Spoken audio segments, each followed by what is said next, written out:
Among all the successful broadcasters who operate either as media owners, content producers, or have decided to venture into other media and PR-related enterprises, with the multinationals, the banking institutions, and the corporate sectors as spokespersons, Mrs. Stella Awani is held in very high esteem, in fact, almost revered.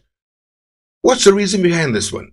Mrs. Stella Bassey, among her other contemporaries, Stella Bassey, Marie Rikefe, and Noiruku of blessed memories, have helped to shape the careers of all broadcasters who are still holding their own today.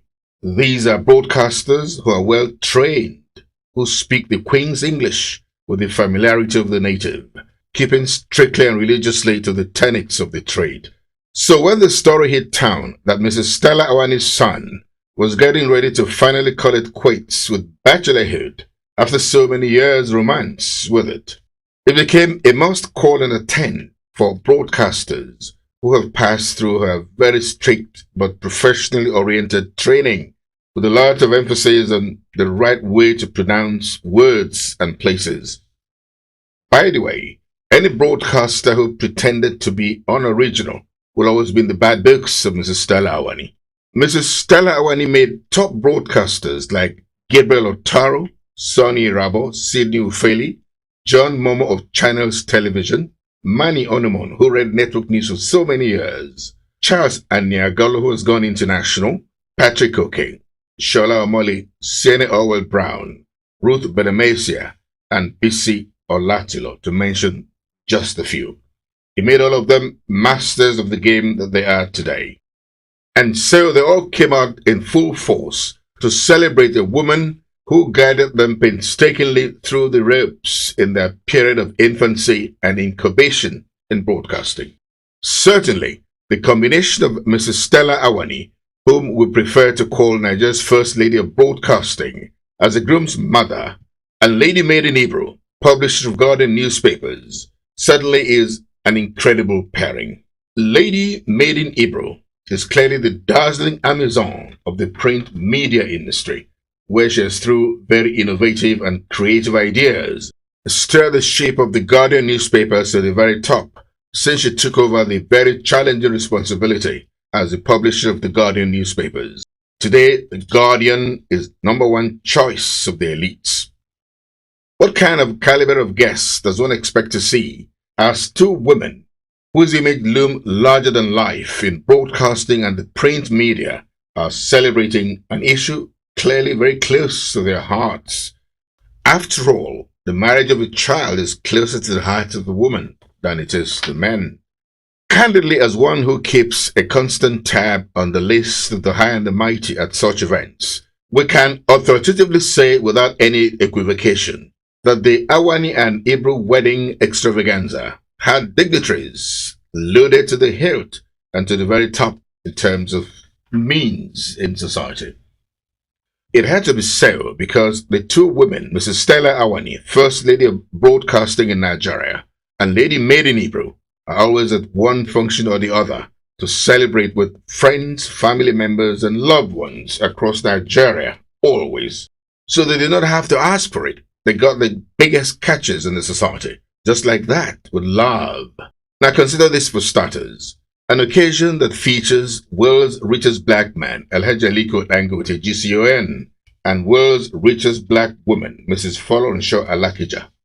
Former head of state, General Yakubu Gowon, and wife, Victoria. One of Nigeria's longest established, perhaps oldest industrialists, Chief Chris Ogunbanjo. Retired Lieutenant General Alani Akinrinade, retired Lieutenant General Tiwa Anjuma, and wife, Senator Daisy Anjuma, Chief Ayo Adebanjo, the most agile person of his generation. Chief and Mrs. Shegun Oshoba, media icon Ray Egbo, who taught some of us the art of writing. Also in the audience was Mrs. Alex Ekweme, who represented her husband. Chief Mrs. Nike Akonde, President, Lagos Chamber of Commerce and Industry, Chief Akikube, Sir and Lady Olu Okeowo, Senator Florence Itagiwa, Princess Abba Folawiyo, Chief Mrs. Ndubisi Kanu. Uncle Sam Amuka, publisher of Vanguard newspapers, was there to extend the cordial ties of the Ishakiris to the groom's family. Retired General Ike Nwachukwu, Dr. Obao Tudeko, CFR, Chief Mike and Mrs. Mary Negbese. Of course, Olorogun Oscar Ibru played a very important role as a big uncle of the bride. Erelu Abiola Dosumu, warming up for her 70th birthday, coming up next year. Olorogun Otega, mayor and wife, Chief Sana Anthony, Mr. Bodi Emmanuel, Chief Mrs. Chichin Gonadi, also getting ready for her son's traditional engagement coming up in June. Lady Cordelia Agboti, Nigeria's former ambassador to Brazil, Ambassador Dele Cole, Olorogun Sonny Kuku, Dr. Yemi and Chief Mrs. Shade Ogumbi. Without any iota of doubt, when it comes to marriages and other traditional festivals, where the beauty and elegance of their dresses are properly signposted, the Niger Delta region holds the clear and undisputed ace. And when you put the Shakiris, where the groom's family, the Awani'S, come from, and the Ibru'S, where the bride's family are from, in one plate of fun and entertainment, what you get is going to be a handful. And it was certainly the very best in terms of what they put on, purely, proudly made in Nigerian garbs, peculiar to their parts of the country. Interestingly, the men and women join in putting on the same apparel. However, because of the bright color in which the women turned out, it was a very beautiful sight to behold, and so the women won, as they've always done. Everyone exuded a lot of love and high spirit and shared the great moment with the Awani'S and the Ibru'S. The opening prayer was said by Chief Akinkugbe that jump-started the program. The kola nut was broken and prayed on and shared among members of both families. From the bride's side, Olorogun Oscar Ibru prayed with the kola nut and passed it around to members of the bride's family. After the religious equation was balanced on an equal keel, with the spiritual and traditional prayer modes observed, the guests were treated to some Urobo and Ishekiri cultural dance and music.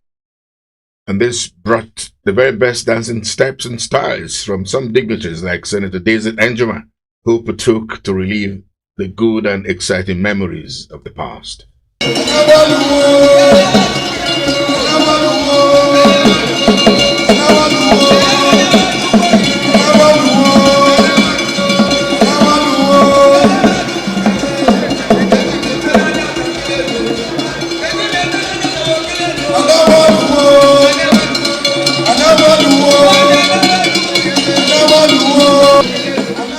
Then the groom, who was decked in a very attractive Niger Delta attire, peculiar to people of the Shekiri extraction in the Niger Delta region, with matching accessories and a walking stick to match, was joined by some of his friends as he came for the first time to show himself to the audience.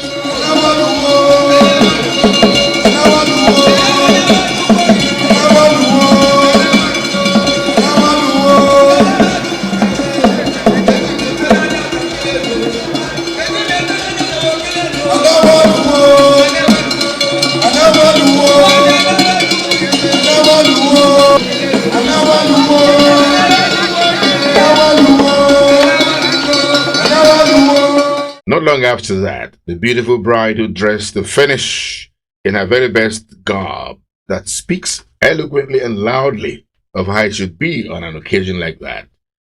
She also came out with a lot of joy. She danced all over the place and joined her husband.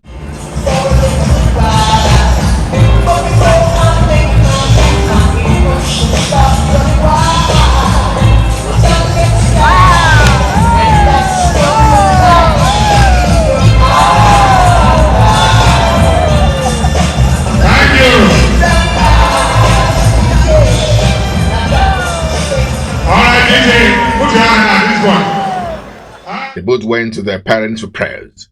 The bride and her mom, Lady Maiden Ibru, danced around the entire arena, displaying a lot of love. And to quickly end that portion, they were prayed for, and the cultural dancers took over again. And that led on to the cutting of the cake.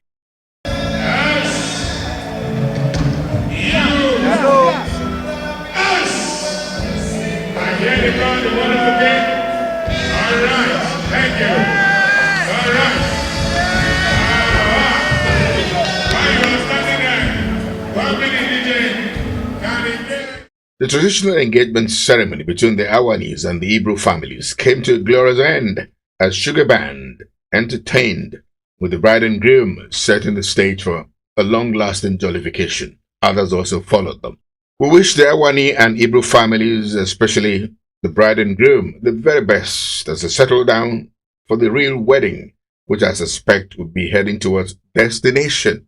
The vogue these days to cut costs, as they say, in these very harsh economic times.